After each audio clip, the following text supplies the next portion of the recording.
Olá, eu sou Jorge Folena e, juntamente com Beth Costa, estaremos apresentando o Soberania em Debate, um programa do movimento SOS Brasil Soberano, de Sindicatos e Engenheiros no estado do Rio de Janeiro.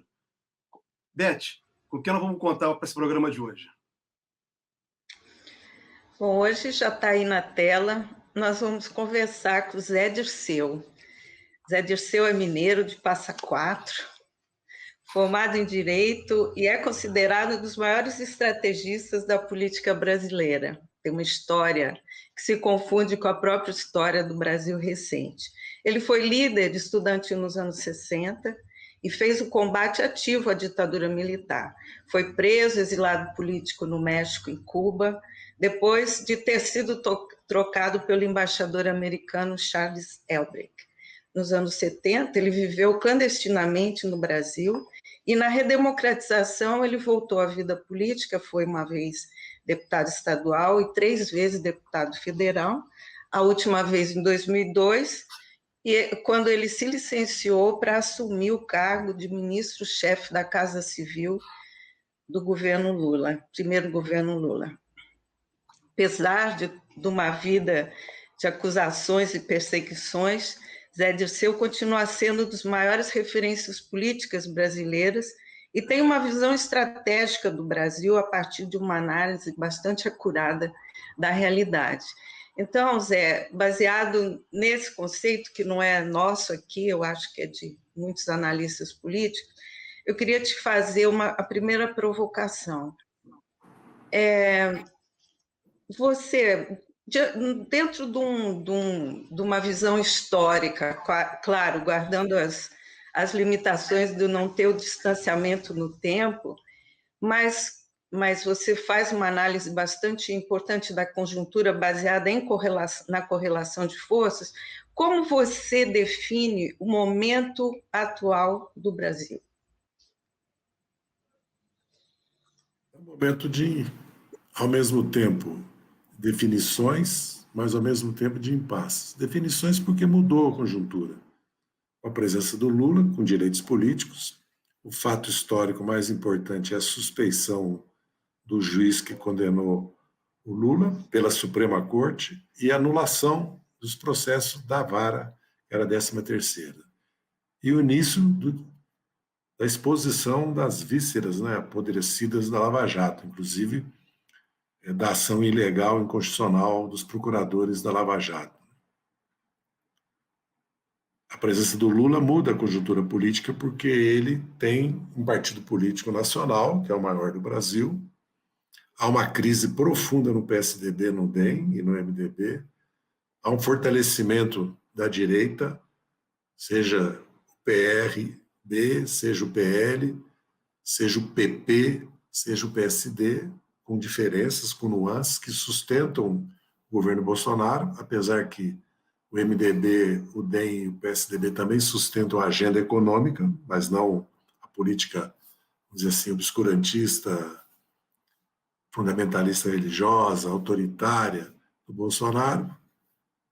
A presença do Lula acabou desaguando na presença das ruas, na volta das ruas. As manifestações do dia 29 de maio e de amanhã mostrarão que, fim da pandemia, haverá um grande movimento político e o Bolsonaro sabe disso, ele e os militares que o sustentam o apoiam, porque o governo é um governo militar, e os discursos dele ultimamente têm se dirigido ao exército, aos militares, acabou de fazer agora um discurso que eu assisti no Pará, é Deus, Pátria e Família, é culpa dos governadores, é a cloroquina, é a propriedade privada, é a defesa do agronegócio, do capital financeiro e do conservadorismo religioso. Né? No fundo, Malafaia estava ao lado dele.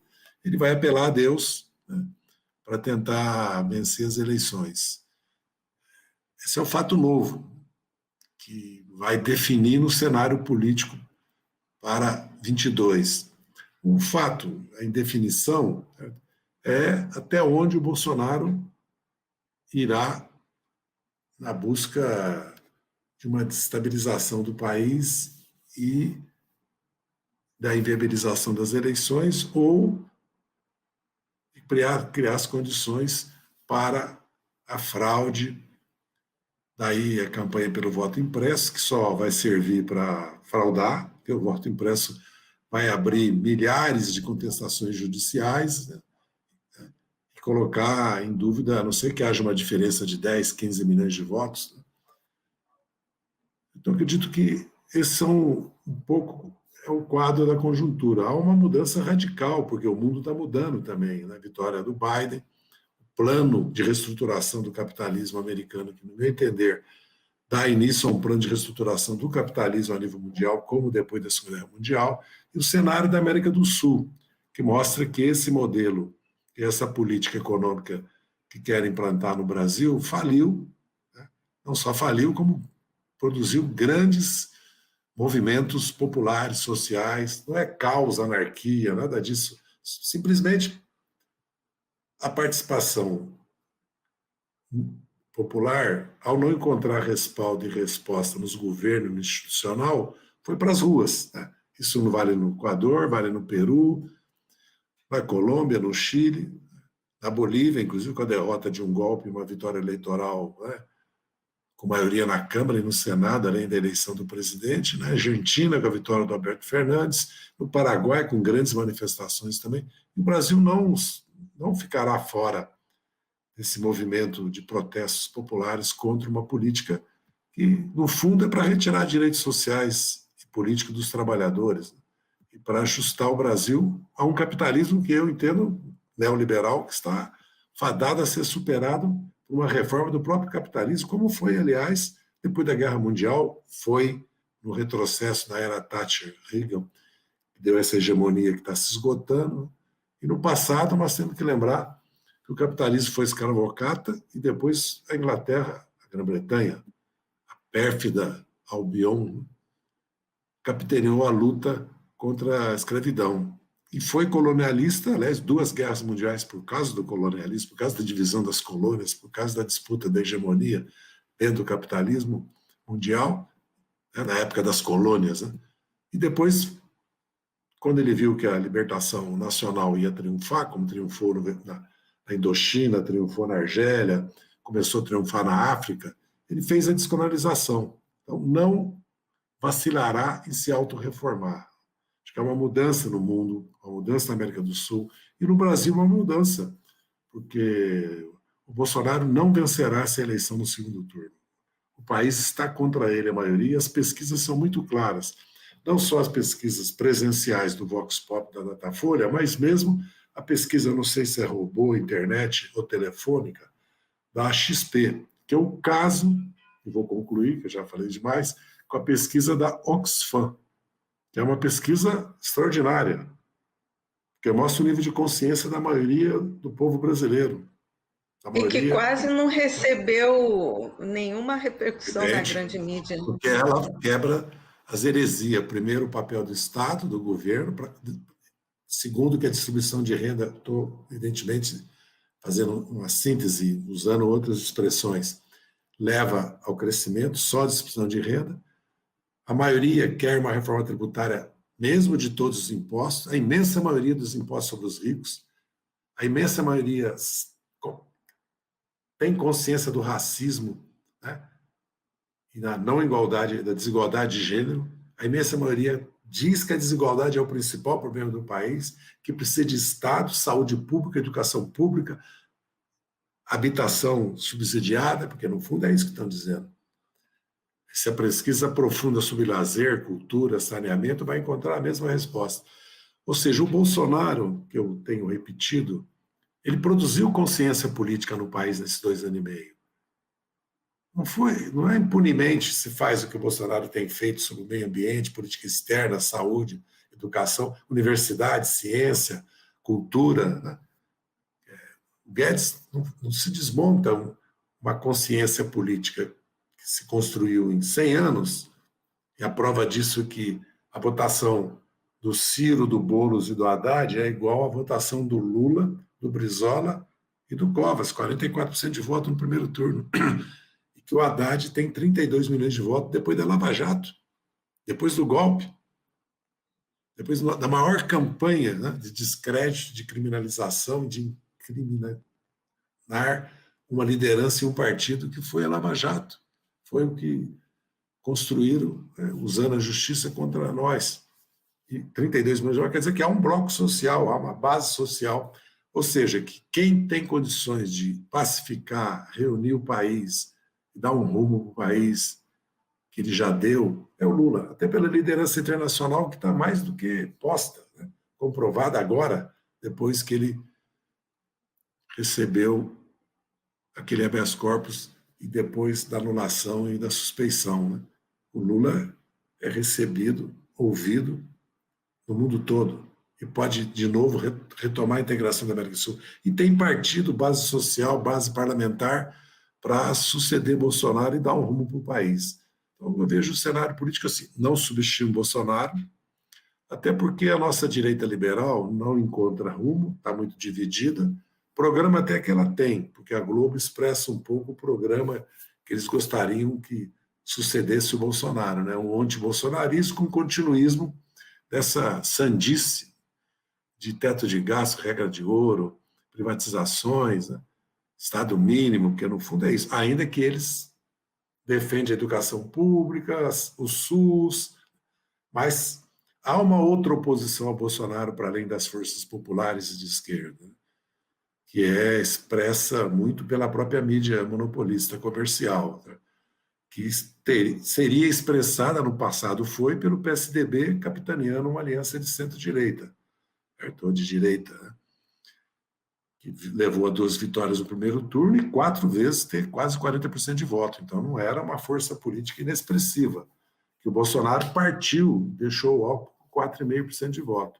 Esse eleitorado é um eleitorado em disputa, né? O Lula tem um grande poder de atração para além da esquerda, tem demonstrado isso nessas semanas, nas viagens, nas reuniões que faz, nos encontros que realiza, né? Nós não estamos em campanha, evidentemente que a prioridade do país é a pandemia, a vacinação vai avançar, acredito, até outubro, na primeira dose, aos 170 milhões de brasileiros, acredito que depois vai acelerar a segunda dose, até porque terminando a primeira, nós podemos passar para 1,5 milhão, 2 milhões de vacinas por dia para a segunda dose.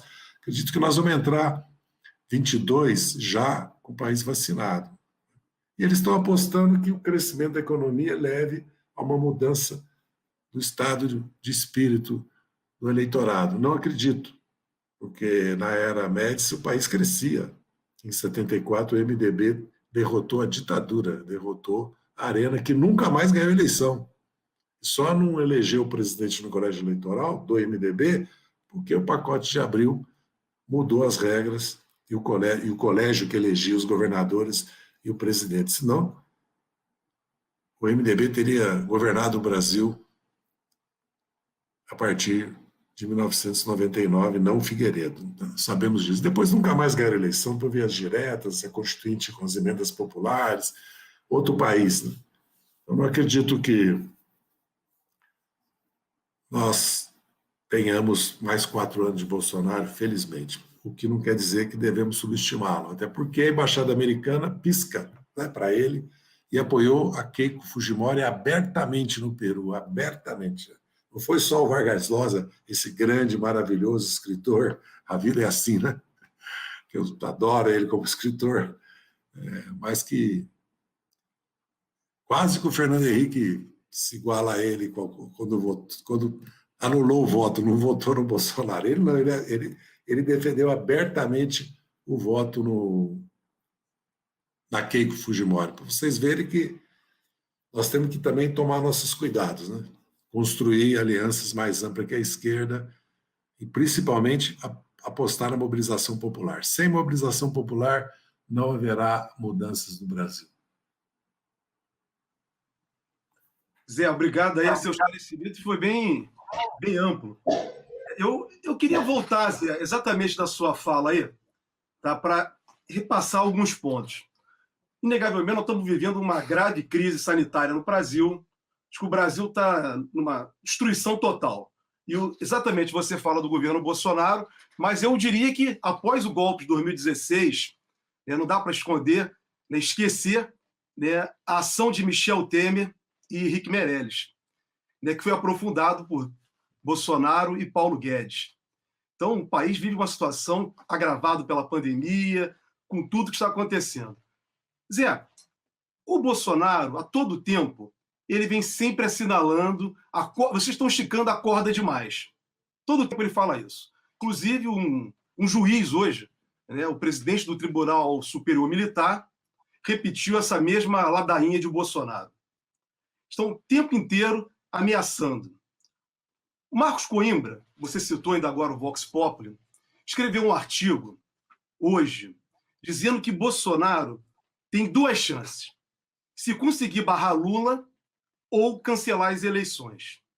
Você já colocou que no cenário internacional isso seria muito difícil, talvez não tivesse apoio.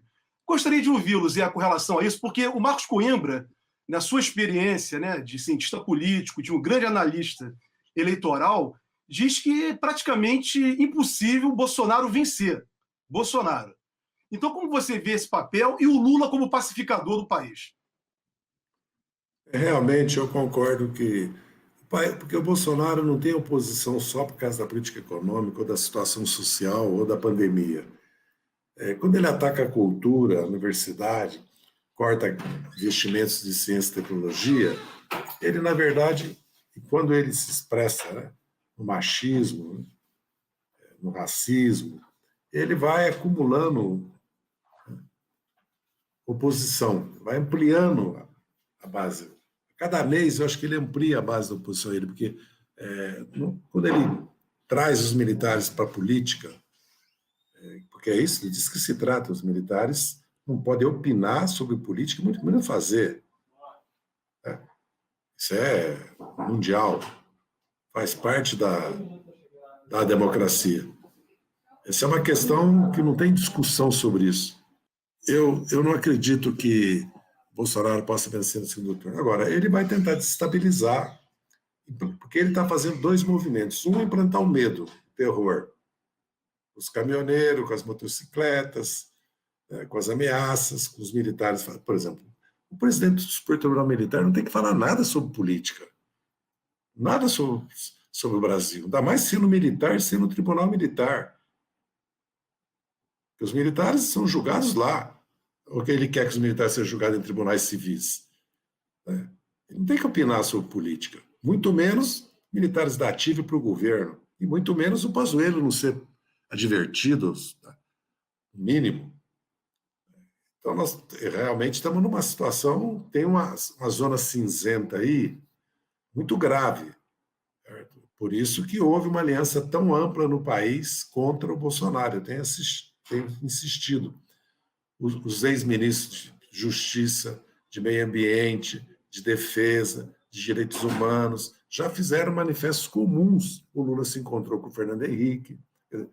Muitas medidas do Bolsonaro não passaram na Câmara. O Supremo tem colocado limites a ele, né, aos abusos, as tentativas dele de governar por decreto-lei, impor censura, escola sem partido, colocar fim à autonomia das universidades, fora questões ambientais, questões ligadas aos indígenas e outras questões. Mas há realmente talvez o próprio impeachment do Bolsonaro não tenha acontecido por isso, essa tutela militar, né? Essa espada de Damocles sobre o país, que é ameaça de uma intervenção militar ou de um golpe militar. O que eles chamam por esticar a corda? Quer dizer, teve as rachadinhas, o Laranjal, o assassinato da Marielle, a relação com as milícias, o cheque da própria primeira-dama. Quer dizer, é um governo que a própria família podia levar o presidente ao impeachment. Nem as investigações avançam, porque ele foi cooptando a Polícia Federal, a COAF, a Receita, o Ministério Público. Nem tem uma CPI que está dentro da lei e da Constituição. Então, na verdade, ou é um jogo de pressões para a oposição recuar, ou é mais grave, eles estão ameaçando o país com um golpe de Estado. O Bolsonaro, a Maria Cristina, no Valor Econômico, hoje sistematizou resumos, né, destacou frases do discurso do Bolsonaro, que evidentemente é um apelo à intervenção militar. Então, Por isso que uma aliança democrática, né, para impedir isso, para garantir o calendário eleitoral e as eleições, cada dia se torna mais necessário. Não sei até onde o Exército ou a Marinha Aeronáutica vão sustentar um governo ilegal, inconstitucional no Brasil. É bastante improvável, não impossível. A nível internacional, não há espaço para isso. Não há espaço para isso. E achar que não vai ter reação na sociedade brasileira, não vai ter oposição, o que eles vão fazer? Eles vão fechar o país, reprimir o país, censurar a imprensa, fechar os poderes legislativo e judiciário, porque o judiciário não vai concordar com isso, nem o legislativo, a não ser que haja um apoio do judiciário e do legislativo, como houve no golpe da Dilma. Na verdade, o judiciário fechou os olhos, foi conivente com uma manobra parlamentar constitucional, as pedaladas, que hoje tudo isso está desmoralizado, como o mensalão está desmoralizado, entendeu? E a Lava Jato também. Quer dizer, falar em corrupção é quase uma... É que nem a história que o Jânio ia combater a corrupção e o Collor ia combater a corrupção, entendeu? Falar que não tem corrupção no governo, com o que está acontecendo com as emendas impositivas, com o orçamento secreto, com toda essa suspeição em torno da cloroquímica, da indústria farmacêutica, e todo esse histórico, né? Essa capivara familiar, né? Que o presidente tem.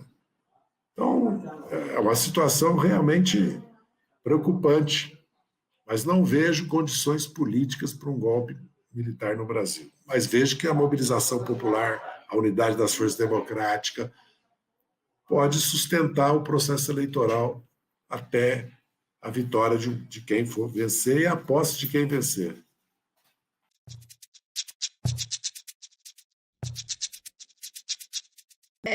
Zé, seguindo um pouco nesse seu raciocínio, a gente sabe que o Bolsonaro ele avança nesse clima que é relacionado ao que a pergunta anterior, mas que ele avança nessa cooptação, né, das milícias, das polícias militares, até das guardas municipais, né, dessas demonstrações de força.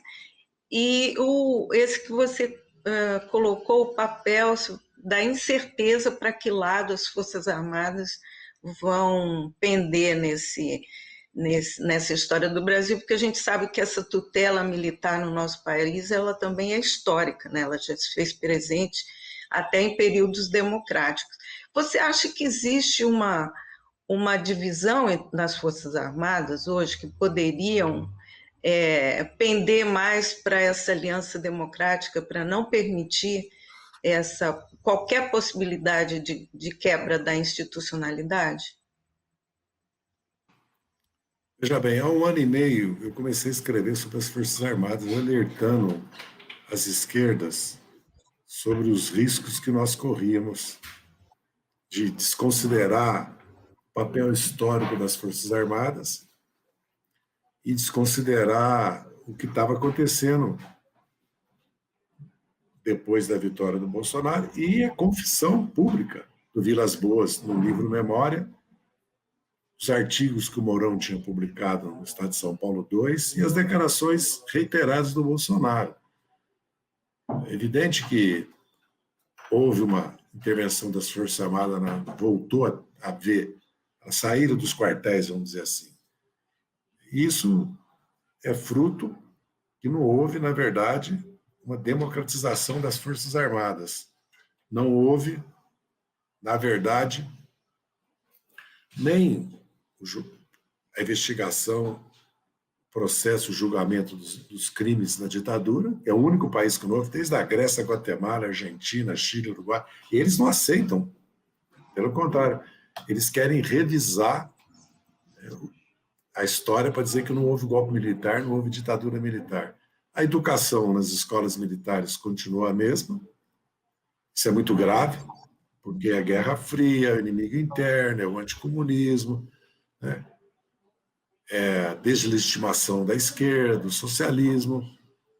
É uma doutrinação de 34 anos, e eles não aceitam que as escolas militares sejam como todas as escolas do país, pluralistas, laicas, né, democráticas, onde se ensina todas as correntes de pensamento, né, todas as visões, inclusive com relação à própria vida, à ciência, né? E o que é contraditório, porque as escolas militares são as melhores do país, como os hospitais militares, né? Como os clubes militares. É contraditório porque os militares têm um status especial, ganharam agora na Previdência, ganharam 2 aumentos, 20 e tantos por cento, 40 e tantos por cento, entre o Temer e o Bolsonaro. E ganharam também verba de apresentação, ajuda de custo, gratificação por habilitação, se aposentam sem limite de idade, aposentadoria integral, que ninguém tem no Brasil. A metade se aposenta aos 50 anos, a metade é filho e neto de militar. Então, nós estamos com uma casta. E o problema é grave. É grave o que está acontecendo. Agora, o que acontece dentro das Forças Armadas? Né? Os antecedentes, o histórico, não é bom. Esse caso do Pazuello, que é mais recente, mais simbólico. Né? Na pior das hipóteses, os coronéis e os capitães se impuseram. Os quartéis se impuseram ao comando. Na melhor das hipóteses, o alto comando, para não ter outra crise institucional com Bolsonaro, que eles vão ter que renunciar, não puniram o Pazuello. Ou a maioria do Estado-Maior está com o Bolsonaro e não punirá e sustentará o Bolsonaro. Sustentará até a eleição, se ele perder a eleição, aceitará o resultado. É uma disputa política, porque, na verdade, eles sustentaram o Bolsonaro para ser eleito, porque hoje os fatos provam que houve, sim, participação dos militares que adotaram, estimularam e apoiaram o Bolsonaro e abriram os quartéis para ele. Essa questão das PMs é gravíssima, a questão das guardas municipais e das milícias, porque ele está armando uma base social importante que ele tem, de centenas de milhares, né, de cidadãos. Não é só os clubes de tiro, os colecionadores, os caçadores ou as academias, né, de MMA. É muito mais grave que isso, porque essa política que ele adotou de liberar geral de armas tem consequências, né, na sociedade, porque não somos nós que estamos comprando armas, não são os sindicatos petistas, não são os petistas, não é MST, não são os cidadãos que estão comprando para se defender. Né? Que nós vimos agora, esse caso que está na mídia, no UOL, fazendeiro contrata 2 PMs e um sargento, eles vão, montam uma emboscada para um suposto assalto que ia haver na fazenda, que foi delatado por um funcionário que foi recrutado, mas, na verdade, acabou se delatando em vez de apoiar o assalto, e eles simplesmente eliminam os 6 assaltantes. Né? Então, a justiça é pelas próprias mãos. Nós vamos criar no Brasil milícias, grupos paramilitares, como aconteceu na Colômbia. Né? Então, o país vai entrar em guerra civil. Quer dizer, ao contrário da estabilidade que se pretende, o que o Bolsonaro vai criar no país, já criou com o negacionismo criminoso na pandemia, o que ele vai criar no país é uma estabilidade. Eu não vejo como o capitalismo financeiro, bancário, as grandes corporações possam conviver com isso, entendeu? Porque o Brasil tem um problema seríssimo, que é a pobreza, a desigualdade, e a fome está aí. A metade da população não trabalha, não produz. Como é que pode um país rico como o Brasil, desenvolvido como o Brasil, o 5º em território, 6º em população, uma das 10 maiores economias do mundo, com soberania alimentar, energética e científica, com um dos maiores mercados internos do mundo, com uma da agroindústria mais moderna, apesar dos problemas, país com indústria pesada, indústria de base, com capacidade científica e tecnológica, viver esse drama da pobreza, da miséria, da desigualdade, cada vez concentra mais renda, porque a dívida interna concentra a renda, porque paga juros, quando o mundo inteiro não paga juros, e paga 500, 600 bilhões por ano. 10 anos é 6 trilhões. A estrutura tributária indireta, regressiva, concentra a renda, e os juros é um assalto diário à classe trabalhadora. O exemplo do CPMF é fantástico. Não queria CPMF, porque 0,38 sobre a... Mas os bancos cobram 100 bilhões de tarifa por ano. Quer dizer, o cidadão deixa nos bancos 20, 30, 50 vezes mais que a CPMF, 100, 200 vezes mais que a CPMF. Né? E a CPMF era para a saúde. E era para os estados e municípios. E ia sendo reduzida até 0,8, de 38 para 0,8. Acabaram por razões políticas, para sabotar o governo Lula. Foi o começo, né, da sinalização do mensalão, foi o primeiro, que o PSDB tinha optado por destabilizar o governo e por derrubar o governo. E acabaram conseguindo, em 16, derrubando a Dilma. Quando o Aécio não reconhece o resultado eleitoral e dá a partida para o impeachment. E apoia a Lava Jato, que levou à prisão o governador de Goiás, de Minas, do Paraná, do Mato Grosso, o filho do governador do Mato Grosso do Sul, em investigação do Mato Grosso, e em São Paulo, a investigação sobre o José Serra, o Aloysio Nunes e o Geraldo Alckmin. Não estou dizendo que apoio isso e que concordo com o que a Lava Jato fez, mas o fato é esse. E a Lava Jato acabou o dia que prendeu o Aécio Neves, Michel Temer e o André Esteves. Aí ela começou a acabar. A verdade é essa, nua e crua, porque a mídia mudou de comportamento, menos a Globo. Imediatamente, com relação à Lava Jato.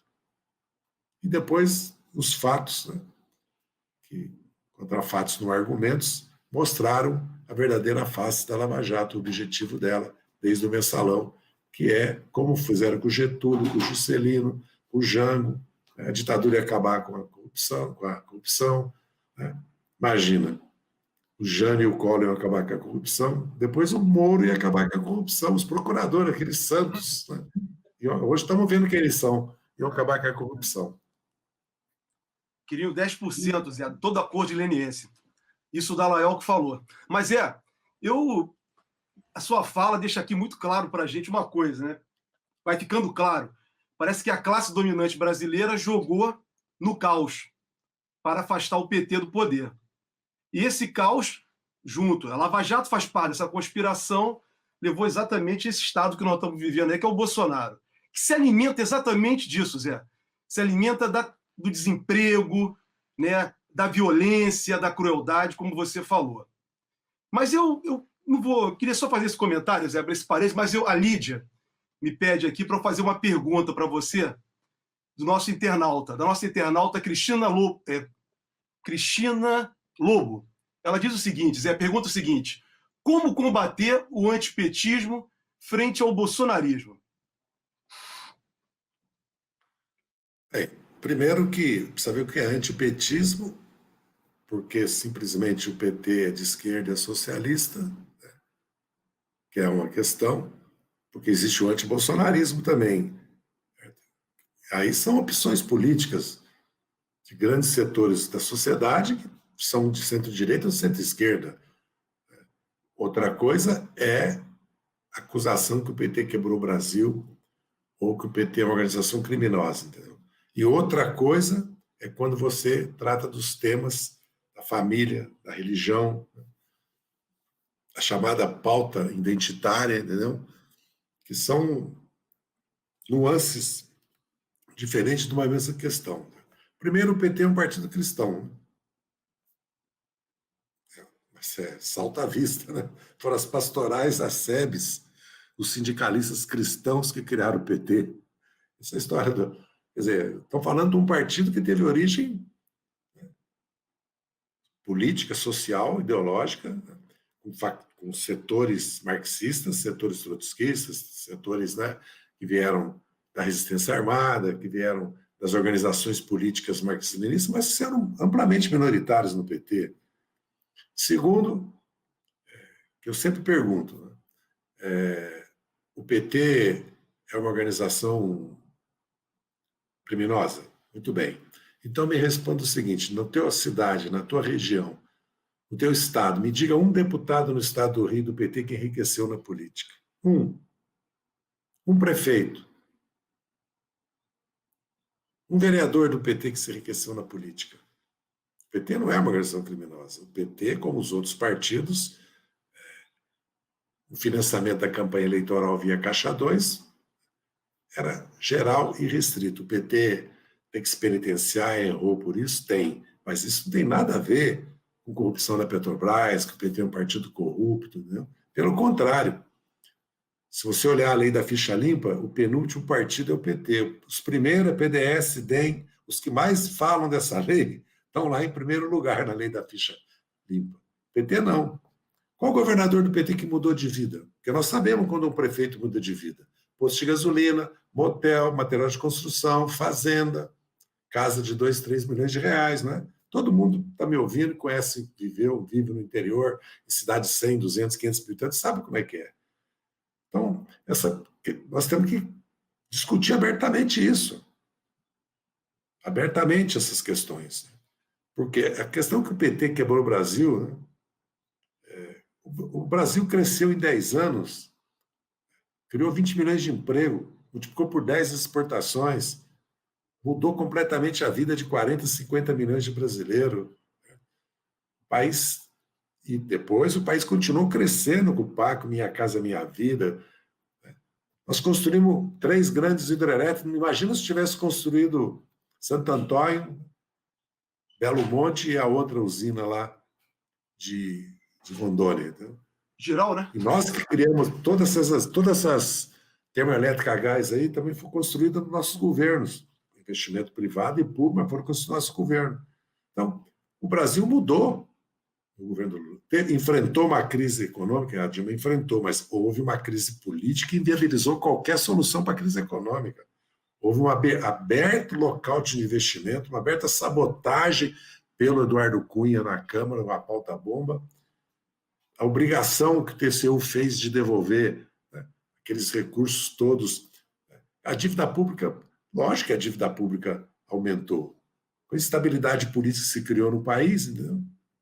Então, nós temos que enfrentar esse debate, essa discussão. Agora, o Lula e o PT é o partido que tem mais apoio, comparado com mais apoio, menos rejeitado. É só olhar as pesquisas daqueles 45% dos brasileiros que optam por partido, ou 40%. E mesmo o Lula, a rejeição do Lula não é muito diferente. Aliás, o Bolsonaro tem mais rejeição que o Lula.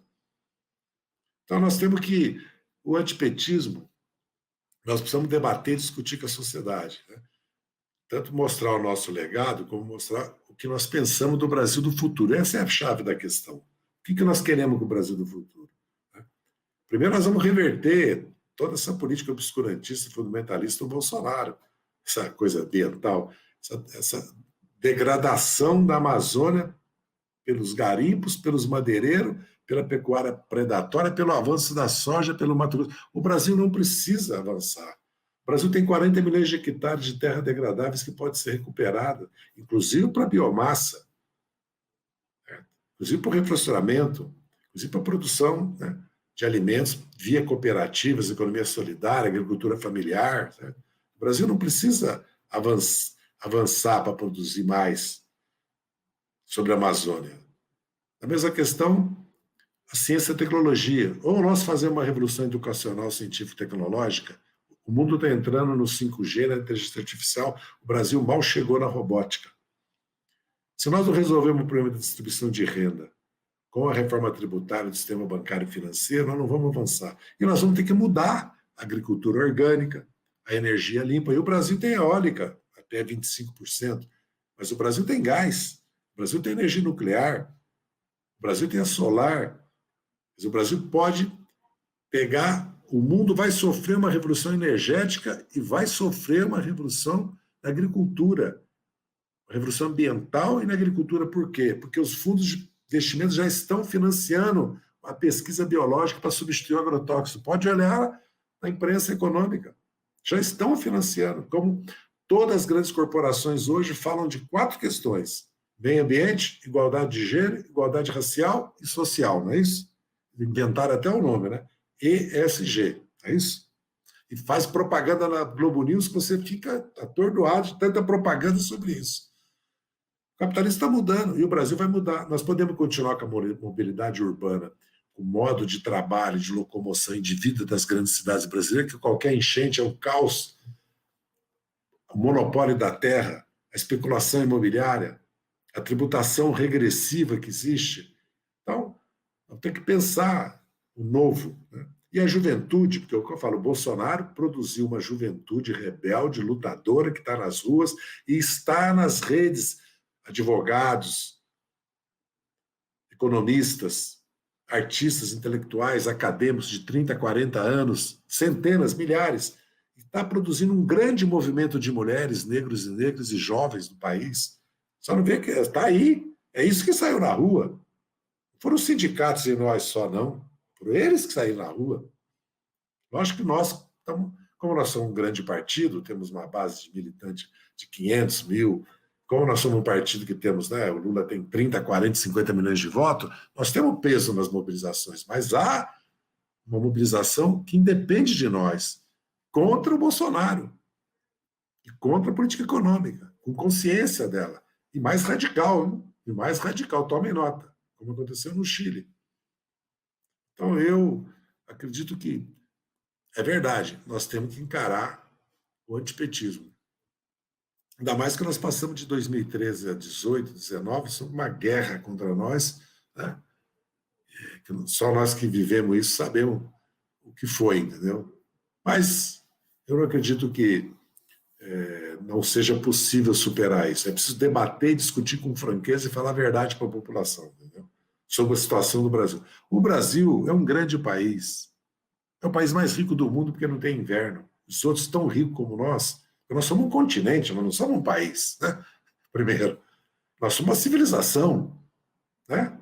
Nós somos uma civilização, nós temos uma cultura, nós temos presença no mundo e nós somos um país para integrar e liderar a América do Sul.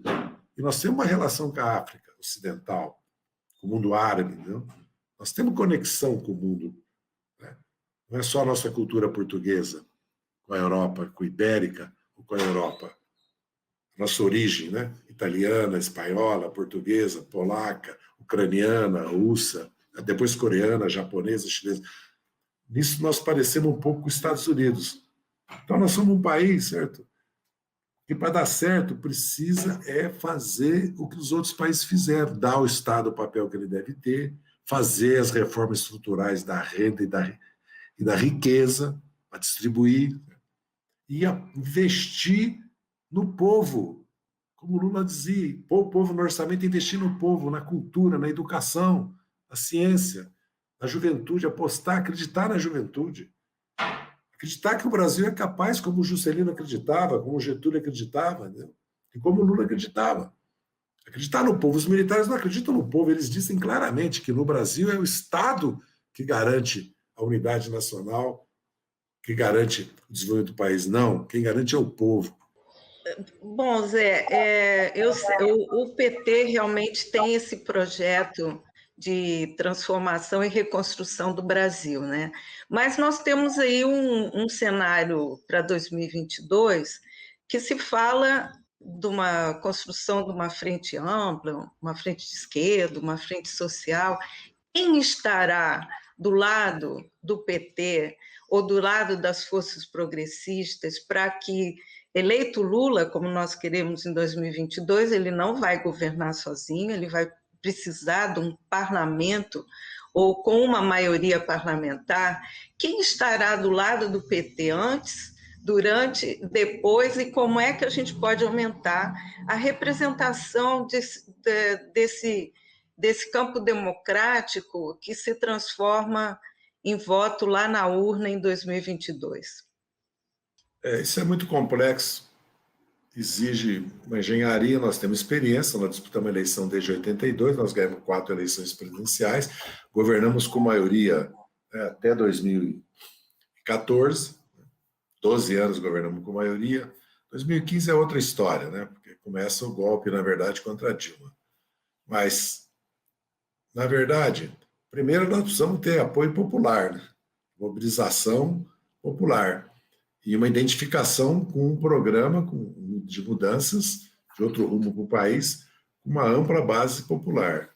E, em primeiro lugar, unir os nossos, né? O PSB, o PCdoB, o PT, certo? O PSOL e mesmo o PDT. É que o Ciro deu outro rumo para o PDT, que ele é o candidato, legitimamente, ele vai ser o candidato do PDT, adotou com principalidade uma linha antipetista, antilulista, ele fez uma opção. Então, nós vamos procurar construir alianças regionais com o PSB, PCdoB, PDT, também com setores de outros partidos, porque em muitos estados, setores de partidos da centro-direita vão acabar, por razões locais, né, ou políticas nacionais, apoiando. Agora, aliança partidária mesmo, talvez com algum outro partido menor, que não seja esses quatro. Eu não vejo o PSDB, o DEM, o MDB, o PP, o PL, o PRB, o PSC. O PSD, tudo indica, vai ter candidato. O PSDB, o DEM e o MDB estão vivendo uma crise muito grande. Né? A eleição do Arthur Lira implodiu esses partidos. Né? Eles continuam sangrando. Né? A crise agora do Rodrigo Garcia, a crise do Paes e do Rodrigo Maia, a crise da disputa da liderança do PSDB, entre o Aécio Neves, Tasso Gereissati, Eduardo Leite, né, e o Dória.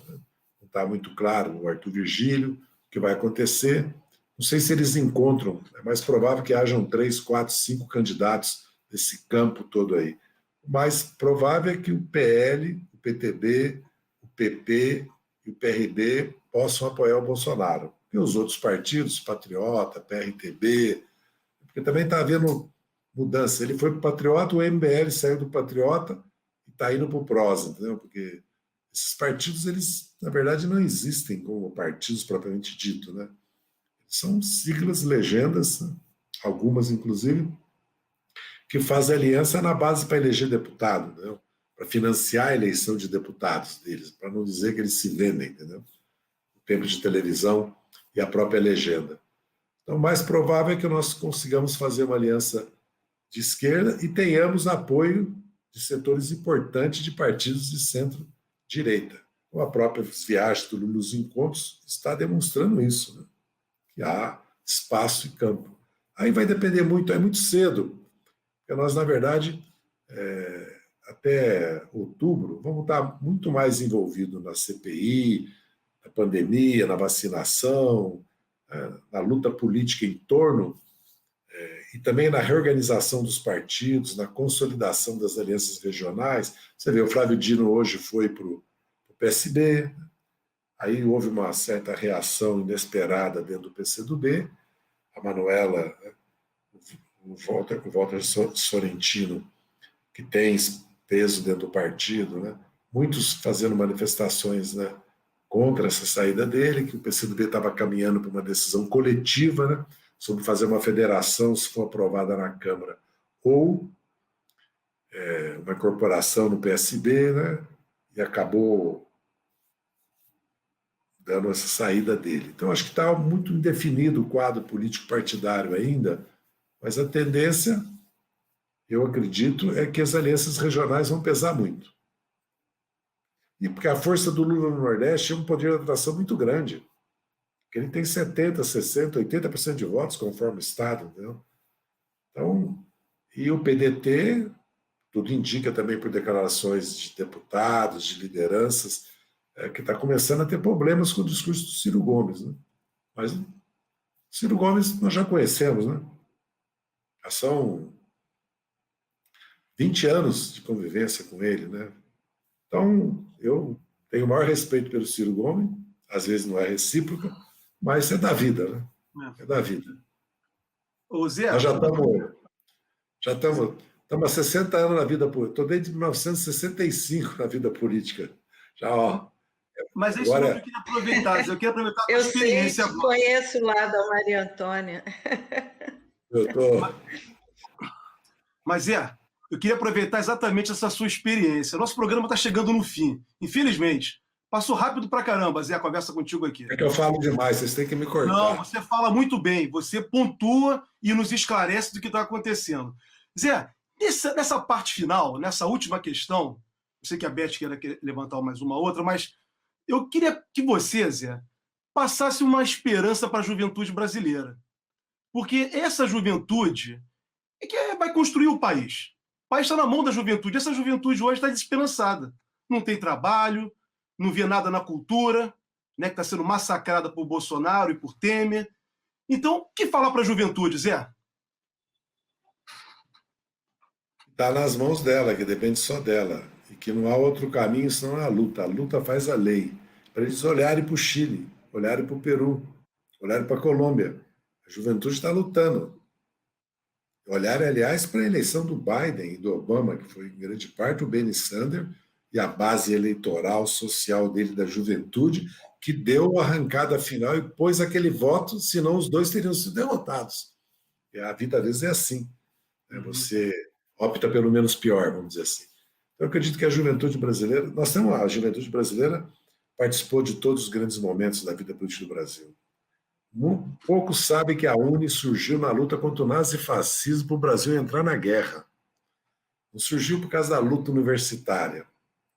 Porque o Centro Acadêmico é uma instituição mais do que centenária no Brasil, é uma assembleia de estudantes que aprovam um estatuto, uma forma de contribuir com a carteira de estudante, elege uma direção, tem um centro acadêmico para a vida social, cultural, para o lazer e para a política, tá? Para defender os estudantes e seus interesses frente aos conselhos universitários, às reitorias, né? E para defender junto ao governo uma política pública de uma universidade e de uma educação pública universal e gratuita. E para participar da vida política do país. Depois a UNE se consolidou na luta pelo petróleo é nosso. Depois ela entrou na reforma universitária, os dois grandes seminários de Salvador e Curitiba, e na greve de 1/3. 1/3 de estudante a representação do Conselho Universitário. E depois na luta pelas reformas de base do Jango. Então você vê, e o movimento estudantil, que eu fiz parte na luta contra a ditadura, pela democracia e defesa da ciência, da tecnologia, do desenvolvimento nacional. E a juventude brasileira que criou o PT. O Lula tinha 32, 31 anos, né, era jovem. A imensa maioria daqueles que fundaram a CUT, o PT, eram jovens, porque já faz 40 anos, nós estamos com 75 agora. Eu mesmo, apesar de já vir da luta estudantil, da resistência armada, da clandestinidade, né, eu tinha exatamente 33 anos quando o PT foi fundado. O meu filho nasceu em 78, eu tinha 33 anos, o PT foi fundado em 79, 80. Então, acho que a juventude tem que pegar em suas mãos, porque é verdade, a pobreza, o preconceito, o racismo, né? A situação do país é muito grave, o desmonte da educação, ainda temos a pandemia, mas é possível um país justo e democrático. Está nas nossas mãos. Eu disse e repeti aqui, o Brasil é rico e desenvolvido, que há aqui uma profunda, inaceitável, escandalosa e vergonhosa desigualdade, que 1% tem 23% da renda e 50% não tem 23%, que 10% tem a metade da renda nacional, e os 10% mais pobres não tem 1%. Essa é a realidade do Brasil. Um país não pode ir para frente assim. Está provado no mundo. A distribuição de renda é um motor. Porque a Europa, no século XIX, fez reforma política, agrária e tributária. Para quê? Para distribuir renda. E o que nós estamos assistindo no mundo hoje é a crise por causa da concentração da riqueza e da renda nunca vista. Porque aqui, durante essa crise da pandemia, os 100 e tantos aí multimilionários brasileiros acumularam uma fortuna de quase 200 bilhões. Isso é uma coisa... Enquanto isso, fome, miséria, uma parcela importante da população, dificuldades para a imensa maioria, né? Porque a população viveu, todos nós, esses meses, né? Eu mesmo estou aqui fechado, né? Vou ficar por 14 dias, por causa de uma pequena cirurgia que a minha companheira Simone fez. Eu queria até a manifestação amanhã, eu vou dia 26 na Maria Antônia, em São Paulo, mas não posso sair. Imagina a situação dos trabalhadores que têm que pegar ônibus, trem, para ir trabalhar, né? Os pais de família que têm que levar sustento para casa e tem que correr os riscos da pandemia, né? E as 500 mil mortes que são de brasileiros e brasileiras, que têm família, têm endereço, têm amigos, têm amigas, têm um trabalho, amigos de trabalho, têm a sua imensa família, tem a sua comunidade religiosa, a comunidade do esporte, do bairro. Não são 500 mil, são 50, 70 milhões de brasileiros que foram afetados por essas mortes. Por isso que o comportamento do presidente Bolsonaro, sabe, é criminoso nesse sentido. Ele hoje mesmo está defendendo a contaminação de todos para superar. Ou seja, pode morrer 1 milhão, 1,5 milhão, 2 milhões. Está defendendo a cloroquina lá abertamente hoje lá. E acusando os governadores, acusando que tudo aconteceu por causa do isolamento ou do lockdown. Quando tudo aconteceu por causa da pandemia. E tudo não se resolveu de outra forma porque ele não quis a vacina.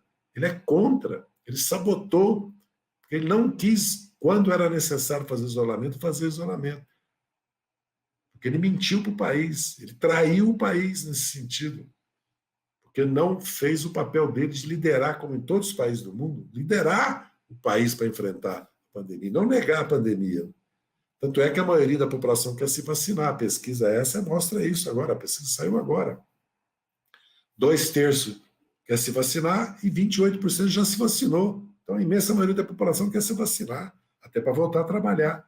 O Brasil realmente precisa voltar a trabalhar, precisa produzir, mas só atrasou, só não voltou antes por causa do Bolsonaro. Um abraço para vocês. Obrigado, Zé. Beth, fecha aí o programa. Até a próxima, viu? Obrigado, Zé. Muito obrigada aí pela sua disposição. Obrigada mesmo. Então, nós estamos encerrando aqui mais um. Até a próxima, amanhã, Zé. todo mundo, a juventude amanhã nas ruas. Amanhã, né? Todo mundo na rua. E depois nas urnas. Nas ruas. Isso. As urnas, para ir às urnas e às ruas. Isso aí, Zé, legal. Zé, é isso que você chama de revolução social, quando você fala? Revolução social é a distribuição da riqueza e da renda. É a reforma tributária do sistema bancário e uma reforma política para democratizar o poder. O Brasil precisa de uma revolução social. E a revolução inacabada que o Florestan Fernandes falava, né? A revolução brasileira. Porque o Brasil é um país que veio evoluindo de uma maneira fantástica, porque nós somos, às vezes, muito pessimistas com relação ao Brasil, mas a Constituição de 88 é algo produto de 70 anos de luta da classe trabalhadora, das classes populares, fundamentalmente. Lógico que houve momentos de lutas democráticas, de alianças, inclusive, de classes, né? Mas, fundamentalmente, foram as classes trabalhadoras que conquistaram essa Constituição de 88, essa rede de segurança, né? Essas grandes conquistas políticas, a própria democracia, que agora o Bolsonaro, e pelo jeito os militares, né, eles querem ficar no poder, né? Gostaram do poder. O Fernando Henrique, aliás, falou. Eles vão chegando, sentaram, e não vai ser fácil sair, viu? Um abraço. Abraço, Zé. Muito obrigado.